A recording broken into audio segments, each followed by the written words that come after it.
specifically with CM Punk and Daniel Bryan, or Bryan Danielson, as we probably should start calling him again. Yeah. The reason that I think this could be a good thing is because it's showing you that AEW specifically, by their actions and their moves, are able to kind of put pressure on WWE in an indirect kind of way, Yeah.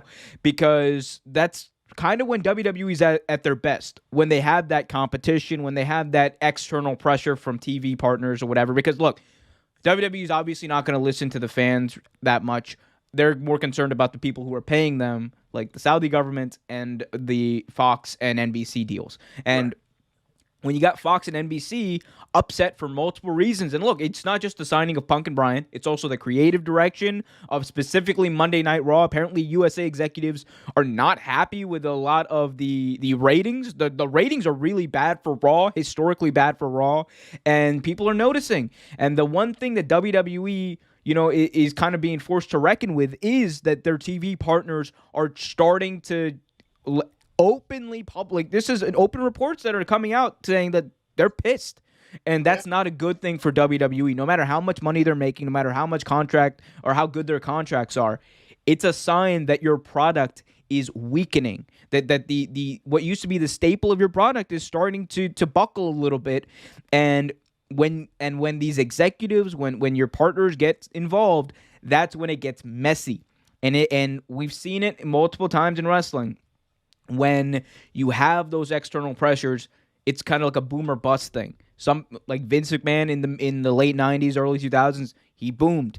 WCW with those external TV pressures, they busted. And one thing I will say about this, if WWE wants to kind of ensure that their product is not only like as hot as it should be, or as valuable to them as it is right now, they need to fix a lot of these things. Because the fact that Bryan Danielson didn't want to stick around with WWE is troubling, honestly. Yeah. The fact is, which is, again, allegedly the best wrestling company in the world. The fact that CM Punk was open to going back to wrestling, and he chose actively not to go back to you. And CM Punk and Bryan are two household names when it comes to not only wrestling. CM Punk also, remember, people know him from MMA. People know him from other things, from music, from other things. He wrote for Marvel. There are other things that CM Punk specifically has done. He's a big draw. He's a box office draw at this point. And when you have those two specifically going somewhere else and going to Turner, so they're not getting any sense of the profits from this, of course they're going to be mad, because they're looking at WWE like, you're supposed to be the best and biggest wrestling company in the world.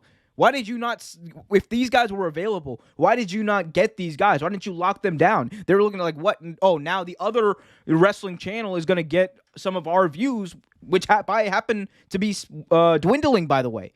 Like, that's the thing I kind of see from the TV executive point of view. They're just seeing this and they're bewildered at the fact that ratings are slipping, that the best wrestling company in the world can't get these guys, and the fact that the product seems to be unpopular, at least WWE's product seems to be unpopular and losing momentum. Yeah, it doesn't make sense. Like, I mean, like, I understand. I mean, you made a good point where you said that this is when WWE does their best work, when they're against the wall. And hopefully it'll put some better product out for WWE. So that Fox has SmackDown, I believe. I mean, and SmackDown is probably not even arguably the best show that WWE has.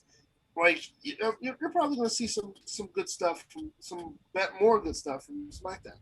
Now, hopefully, this puts the pressure on Raw, makes Raw better as well, and also puts the pressure on NXT and makes NXT get back to what it has been doing, because NXT is getting away from the programming they used to have, and I'm finding it harder and harder to watch NXT nowadays.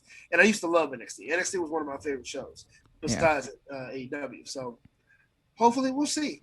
I mean, hopefully this turns out for the better, because, like, all in all seriousness, yes, I talk shit about WWE. And at the moment, yes, WWE is shit. But I I grew up watching WWE. WWE was one of my favorite promotions, and I would like to see it go back to greatness. Man, I used to watch Raw every Monday, religiously. I would love to see it go back to greatness. So hopefully, this is something that is positive for WWE. Hopefully.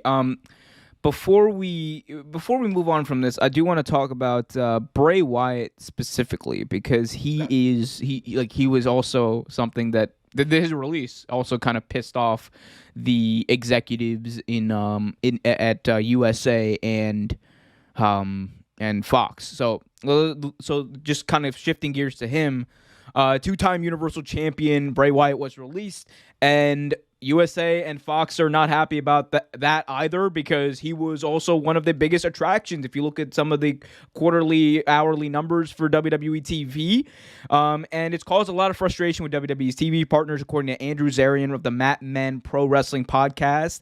They are disappointed that WWE is, quote, letting top stars go.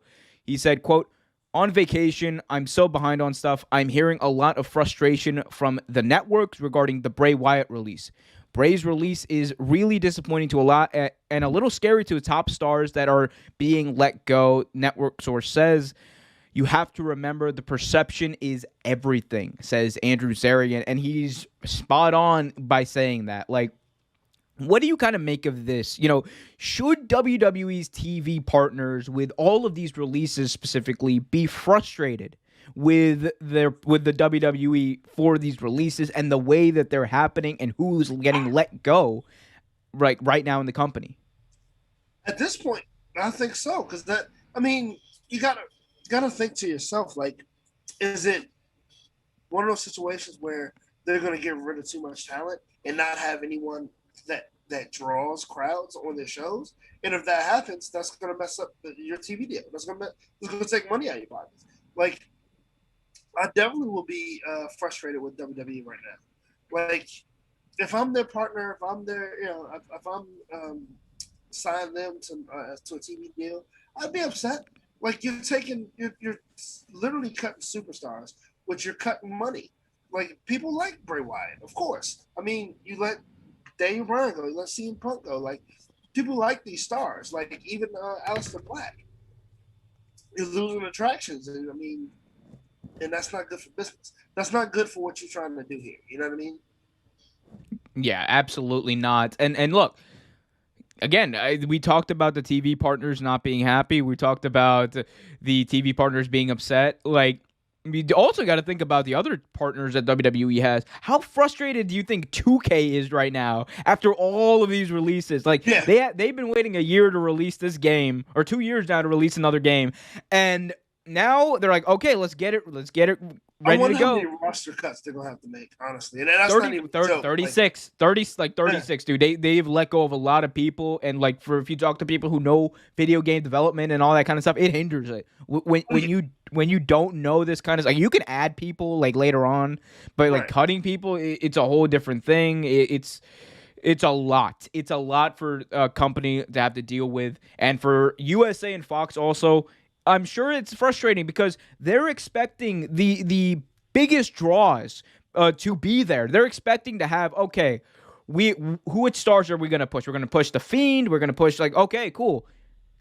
And then The Fiend just gets cut, and nobody's told about that either. Nobody is told about The Fiend getting cut. Nobody is told about Bray Wyatt, someone who has been a draw for them in the past, both on television and in the stands. It's got to be frustrating. Like, I don't blame USA and Fox. Actually, you know what? I kind of do blame them. You shouldn't have given WWE all that money, but but who was to know? Thanks for watching this video from Real Take Sports Talk. Remember to like, share, subscribe, hit that notification bell so you get notified whenever a new video is released. Also, remember to check out our live show every single Thursday at 8 p.m. right here on the YouTube channel. And remember, keep it real.